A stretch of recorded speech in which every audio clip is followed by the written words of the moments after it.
गाइसहरु प्याज चायमा सम्पर्क गर्नु है। एकदमै राम्रो गाउँको लोकल औषधिहरु नहालेको होम डेलिभरीको व्यवस्था पनि छ।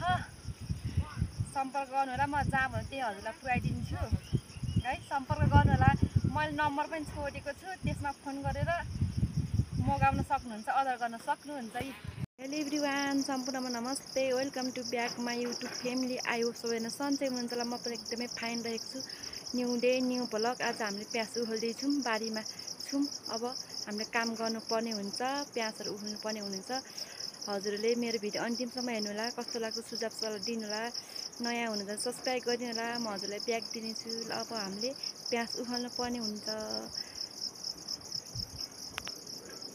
बोल्नुपर्ने हुन्छ।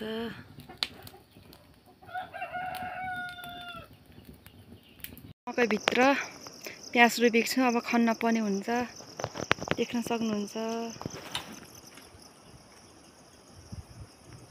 यो छ, देख्न सक्नुहुन्छ।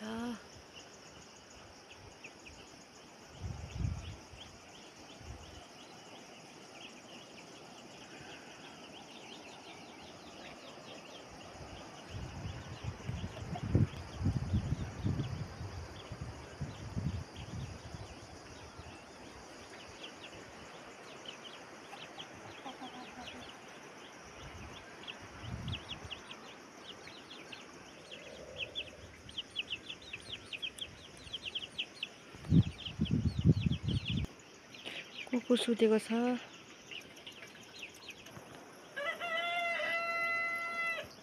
प्याजहरू यस्तो भएको छ हाम्रो।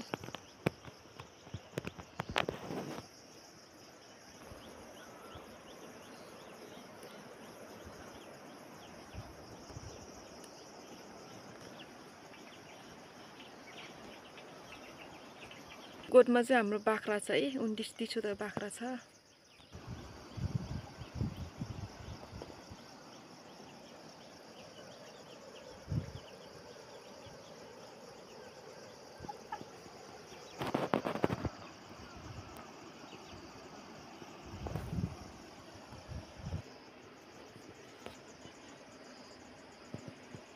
हाम्रो गुरुङहरूको घरमा यस्तो झन्डा हुन्छ है।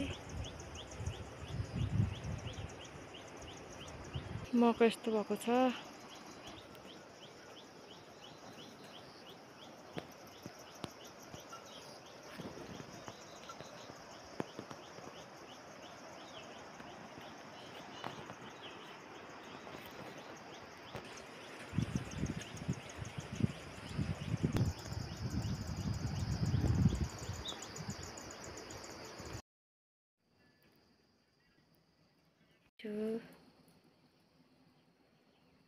मासु काटिसके, अब बनाउनु पर्ने हुन्छ।